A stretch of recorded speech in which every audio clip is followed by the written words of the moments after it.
हमारे YouTube channel DJ Lavkesh भाई को लाइक सब्सक्राइब करना ना भूले। ताराले टूट के पाना गिरा है देखो भैया माजी, ताराले टूट के पाना गिरा है देखो तारा हो के सुना हो ये पाना के बिना,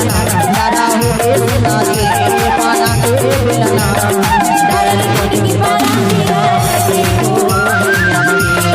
ताराले टूट के पाना गिरा है देखो तारा हो के सुना ये पाना के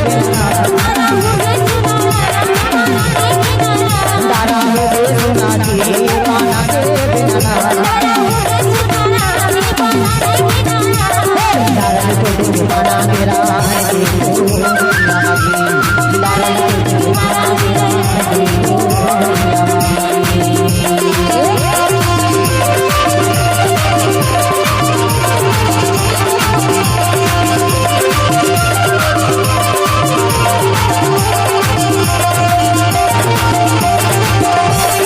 YouTube चैनल डीजे लवकेश भाई को सब्सक्राइब जरूर करें।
डीजे लवकेश आपका हार्दिक स्वागत करता है।